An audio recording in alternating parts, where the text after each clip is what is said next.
नमस्कार दोस्तों, अपना श्योर किंग चैनल में आप सभी लोगों का बहुत बहुत धन्यवाद। आपने हमारा चैनल लाइक किया, सब्सक्राइब किया, और जो नए हैं जिन्होंने नहीं सब्सक्राइब किया वो प्लीज़ सब्सक्राइब करें। और आज हम आपको एक नई जगह लेके आए हैं, आगरा सिकंदरा मरियम टाउन। दोस्तों, कहते हैं पहले सिकंदर लोदी की आरामगाह था। इसके बाद जब अकबर का शासन यहाँ पे आया तो जहांगीर ने इसको मरियम टाउन यानी मरियम का मकबरा बनाया।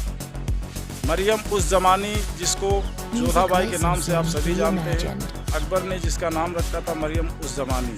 तो इसके बारे में बहुत सारी जानकारी हम आपको इसी चैनल पे इसी वीडियो पे देने वाले हैं। तो प्लीज़ अगर आप हमारे चैनल पे नए हैं तो सब्सक्राइब ज़रूर करें, लाइक करें। आपको ये वीडियो कैसा लगा हमको ज़रूर बताएँ।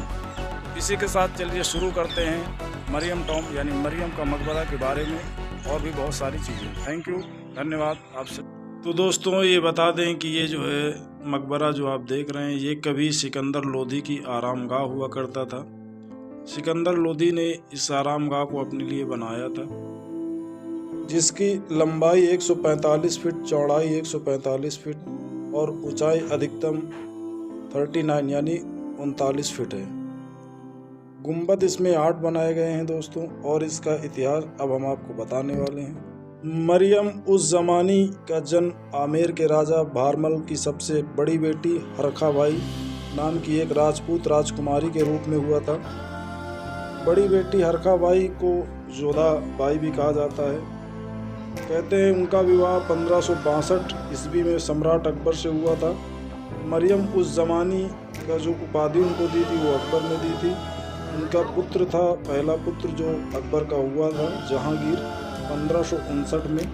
19 मई 1623 को आगरा में उनकी मृत्यु हो गई और उन्हें उनके पति के पास दफनाया गया। उनकी मृत्यु का कारण बताते हुए कोई ठोस सबूत नहीं है, हालांकि यह बीमारी का कारण माना जाता है। उसके बेटे जहांगीर ने 1623 और 1627 ईस्वी के बीच उनके लिए एक मकबरा बनाया। यह मकबरा अकबर के मकबरे के ठीक बगल में है, जो उनकी अन्य पत्नियों के सभी मकबरों के सबसे नज़दीक है। उन्हें बादशाह अकबर का पहला और आखिरी प्यार माना जाता है। महारानी मरियम उस ज़मानी के साथ उनकी पोती बहार बानो बेगम को भी उसी मकबरे में दफनाया गया है, जो यह दर्शाता है कि वह उनकी पसंदीदा हो सकती है। मरियम उस ज़मानी की पहचान सदियों से उनके शीर्षक मरियम के बहाने मुख्य रूप से ईसाई के रूप में झूठा अनुमान लगाया गया है, और उनकी जाति और धर्म के बारे में अटकलों को जन्म देने वाली आधिकारिक मुगल काल में उनकी पृष्ठभूमि के विवरण की अनुपस्थिति यह विभिन्न लोगों द्वारा माना गया है। क्योंकि उनका नाम मरियम रखा गया था, वह एक ईसाई महिला रही होंगी। हालांकि इस्लाम मैरी या मरियम को अपना मानता है। वास्तव में मरियम एकमात्र ऐसी महिला है जिसका नाम उनकी पवित्र पुस्तक कुरान में है, और मुसलमानों के अनुसार अब तक की सबसे महान महिला थी। वह सामग्री को दिए गए सम्मान और अकबर की पत्नी के रूप में उनके विशिष्ट पद को दर्शाता है। दोस्तों, हम आपको बता दें कि यहाँ पे ऐसे चारों दीवारों में कहीं भी दरवाजे नहीं हैं, और ये आप जो छत देख रहे हैं ये सभी इस्लामिक स्ट्रक्चर में जैसा आप देखते हैं डायमंड आकार का इसमें आपको जो है चित्र दिखाई पड़ेगा। और इसमें 150 दरवाजे यानी 150 खुले दरवाजे हैं।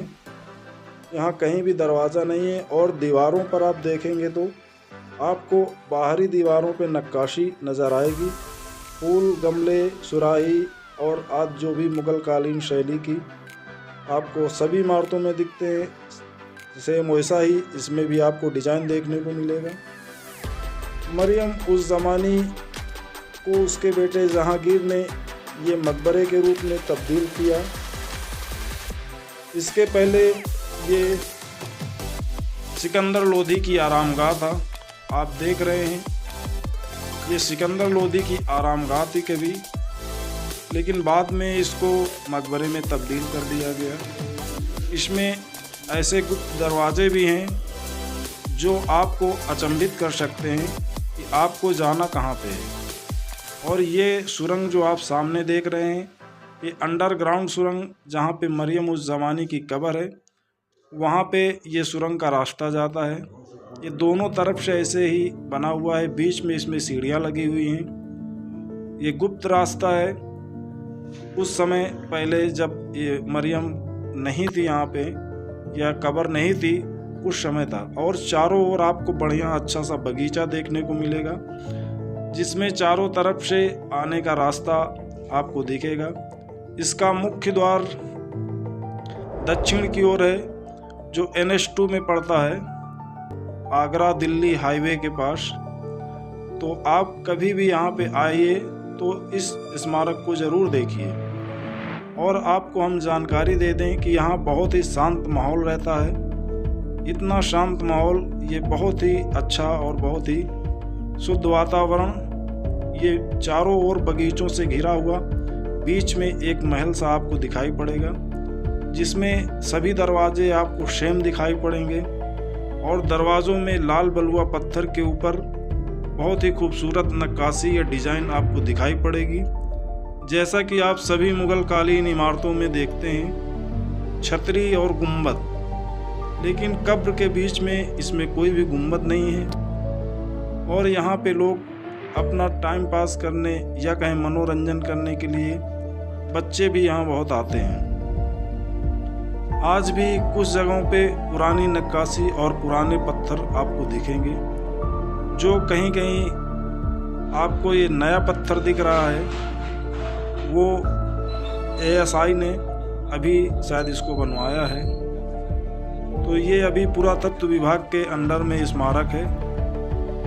आप देखेंगे बहुत ही शुद्ध वातावरण आपको मिलेगा। और ऐसी ही छतरी, जैसा कि आप दूर से देख रहे हैं, इस चारों तरफ आपको सेम छतरी नज़र आएंगी। तो ये है कहानी मरियम उस ज़मानी और जोधाबाई की कब्र का। तो अभी हम आपको वो कब्र भी दिखाने वाले हैं, जो अंडरग्राउंड कब्र जोधाबाई की है। तो अब हम आपको लेके चलते हैं उस कब्र की ओर, जिसको देखने के लिए आप सभी बहुत देर से बेताब हैं। तो हमारे वीडियो पे बने रहिए। और चलिए अब दिखाते हैं हम आपको कब्र। तो हम दोस्तों आ गए हैं उस कब्र के पास, जो अंडरग्राउंड में है, यानी एक सुरंग के अंदर। ये सुरंग बाद में निर्मित की गई, जिसको जहांगीर ने निर्माण कराया था। लेकिन इसकी हालत बहुत ही खस्ता है। आप सभी स्मारकों से देखेंगे तो इसकी हालत बहुत ही खस्ता नज़र आएगी। बहुत ही साधारण सी एक कब्र, इसमें कहीं भी आपको संगमरमर का काम नहीं है दिखेगा। और ना ही आपको ये ऐसा लगेगा कि ये महारानी जोधाबाई की कब्र है। एक तरीके से कहें तो हमको तो ऐसा भी प्रतीत होता है कि इसमें कहीं ना कहीं मतभेद भी है, क्योंकि वो एक हिंदू महारानी थी, तो उनके साथ कुछ बर्ताव इसमें आपको देखने को साफ साफ मिलेगा। तो ये देखिए दोस्तों, महारानी जोधाबाई की कब्र, जो अकबर की तीसरी बीवी थी और जहांगीर की माँ। ये उनकी कब्र की हालत है, जो इस समय पुरातत्व विभाग के अधीन ये स्मारक है। लेकिन इसके अंदर का साफ सफाई का कुछ ख्याल रखना या रखते हैं, आपको ऐसा प्रतीत नहीं होगा। आपको शायद ऐसा प्रतीत होगा कि ये कोई साधारण सी एक कब्र है। इस कब्र का जो मुख है वो पूर्व की ओर है।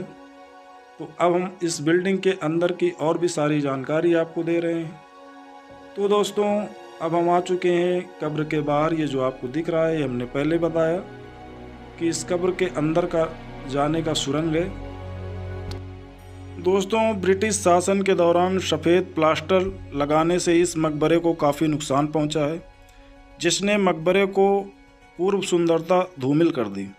इस मकबरे का उपयोग अंग्रेज़ों द्वारा एक अनाथालय केंद्र के लिए एक प्रिंटिंग प्रेस के रूप में किया गया था। इसे बहुत ही नुकसान हुआ था। विद्रोह से पहले जब उच्च न्यायालय आगरा में था, सरकारी प्रेस उसके मकबरे में स्थित था और मूल ईसाई स्कूल और अनाथालय ने बगीचे के एक हिस्से पर कब्जा कर लिया था। आज भी वो स्कूल आपको दिखेगा और यहाँ इसके बगल में ही एक चर्च है।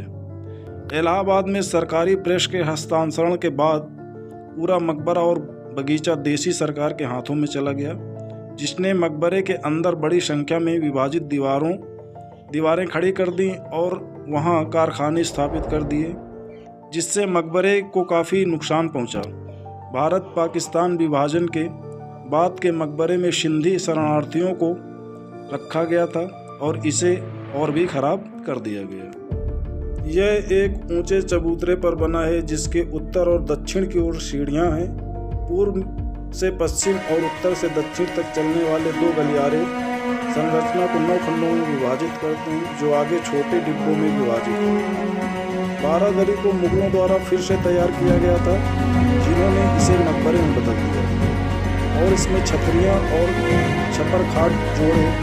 इसके चारों कोनों पर 4 विशाल अष्टकोणीय छतरियाँ हैं और चारों भुजाओं के मध्य में 4 आयताकार, प्रत्येक छतरी लाल बलुआ पत्थर का एक सफ़ेद गुंबद के 7 गुंबदों को उल्टे कमल का पद्मकोश से सजाया गया है। आंतरिक लुटेन और बाहरी छज्जे को सहारा देने के लिए प्रत्येक खंभे पर 5 कोष्ठों को उपयोग किया गया है, जिसमें एक छतरी में कुल 40 कोष्ठक बनते हैं। तो आप देख सकते हैं ये इसमें कहीं भी आपको दरवाजे नहीं नज़र आएंगे और ये गर्मियों में बहुत ही, यहाँ का मौसम बहुत ही ठंडा अंदर रहता है। आपको इसके अंदर एसी का जैसा, नेचुरल एसी का जैसा आपको एहसास होगा। मुगलों द्वारा इमारत के अग्रभाग को लाल बलुआ पत्थर के पैनल और एक छज्जा के साथ कोनों पर दुछत्ती, प्रत्येक मुख पर एक आयताकार संरचना है जो आगे की ओर झुकी हुई है और इसमें एक नुकीली मेहराब है। यह दोनों तरफ पंखों से घिरा हुआ है, जिसमें 3 मेहराब और एक दूसरे के ऊपर एक डबल मेहराब का सेट होता है। इस प्रकार इमारत के प्रत्येक कोने में एक दुछत्ती होती है। तो दोस्तों, अब हम आपको सिकंदर लोदी के बारे में कुछ बता रहे हैं, तो आप हमारे वीडियो को लाइक ज़रूर करें। तो दोस्तों, सिकंदर लोदी का मूल नाम निज़ाम खां था। उसकी माँ जयबंद एक सुनार की पुत्री थी। बहलोल लोदी के 9 पुत्रों में निज़ाम खां सबसे योग्य था। उसने अपने मृत्यु से पहले ही उसे अपना उत्तराधिकारी घोषित कर दिया था। बहलोल लोदी के मृत्यु के बाद 16 जुलाई 1489 ईस्वी में निज़ाम खां सिकंदर लोदी के नाम से सिंहासन रूढ़ हुआ। गद्दी के दावेदारी के लिए सिकंदर लोदी के 2 प्रमुख प्रतिद्वंदी थे। बहलोल लोदी का ज्येष्ठ पुत्र बरबाग शाह को गद्दी पर बैठना चाहता था। क्योंकि सिकंदर लोदी की माँ एक सुनार की पुत्री थी, इसीलिए ईसा खां उसका विरोधी था। किंतु सरदारों के सशक्त दल के सहयोग से सिकंदर लोदी गद्दी प्राप्त करने में सफल हो गया। दोस्तों, आगरा के जिस जगह मरियम ज़मानी का मकबरा है, उसका नाम सिकंदर लोदी के नाम पे सिकंदरा है। कहते हैं सिकंदर लोदी जब अफ़गान से यहाँ आया दिल्ली, तो उसके बाद उसने अपने गढ़ आगरा को बनाया और उस समय यहाँ पे एक बहुत छोटा सा गांव हुआ करता था। ये यमुना नदी से समथिंग 2 किलोमीटर है। तो यहाँ पे सिकंदर लोदी ने अपना एक आरामगाह भी बनवाया जो ग्वालियर से काफ़ी करीब था और उसका जो आक्रमण था वो ग्वालियर को टारगेट करना था, इसलिए उसने इस जगह को चुना और उसने सिकंदरा बसाया था। कहते हैं सितंबर 1505 से मई 1506 तक लोदी ग्वालियर के आसपास के ग्रामीण इलाकों में तोड़फोड़ करने में कामयाब रहा, लेकिन राजा मान सिंह तोमर के कारण ग्वालियर किले पर कब्जा करने में असमर्थ रहा। हिट एंड रन रणनीति लोदी की फसलों को नष्ट करने के परिणाम स्वरूप भोजन की कमी ने लोदी को घेराबंदी छोड़ने के लिए मजबूर कर दिया और वह आगरा लौटने के दौरान राजा मान सिंह तोमर ने आक्रमणकारियों को भारी नुकसान पहुंचाते हुए जटवार के पास अपनी सेना पर घात लगाकर हमला किया। ग्वालियर किले पर कब्जा करने में विफल रहने के बाद लोदी ने ग्वालियर के आसपास के छोटे किलों पर कब्जा करने का फैसला किया। इस समय तक धौलपुर और मंडरायल पहले से ही उसके नियंत्रण में थे। फरवरी 1507 में उसने नरवर ग्वालियर मार्ग पर स्थित उदित नगर किले पर कब्जा कर लिया। सितंबर 1507 में उन्होंने नरवर के खिलाफ मार्च किया, जिसके शासक तोमर वंश के एक सदस्य ने ग्वालियर के तोमरों और मालवा सल्तनत के बीच अपनी निष्ठा में उतार चढ़ाव किया। उसने 1 साल की घेराबंदी के बाद किले पर कब्जा कर लिया। तो दोस्तों, ये अफ़गानी आक्रमणकारी सिकंदर लोदी जिसकी मृत्यु 21 नवंबर 1517 को हुई थी। और इसका इतिहास आपको हम बताएंगे तो शायद बहुत लंबा हो जाएगा, और वीडियो को हम इतना लंबा न करते हुए बहुत ही छोटे वीडियो में आपको ये सब बातें बताना चाहते हैं। तो कभी भी आप आइए तो आपको सिकंदर लोधी की जो कब्र है वो भी देखने का मौका मिलेगा, जो अकबर टॉम के ठीक किनारे में बनी हुई है, जो यहाँ की सबसे पुरानी इमारत है। तो दोस्तों आप ये देख सकते हैं, ये सिकंदर लोधी द्वारा बनाया गया बारादरी जो अब जोधाबाई की कब्र है, अभी ये क्षतिग्रस्त होने की कगार पे चल रही है। ये समथिंग 500 साल पुरानी इमारत है, और इसमें आप देखेंगे तो चारों तरफ आपको उल्टे कमल का डिज़ाइन देखने को मिलेगा। कुछ जगह इसके पत्थरों पर भी जो है नुकसान होने लगा है, लेकिन पुरातत्व विभाग इसको टाइम टाइम पे पुनर्निर्माण कराता रहता है।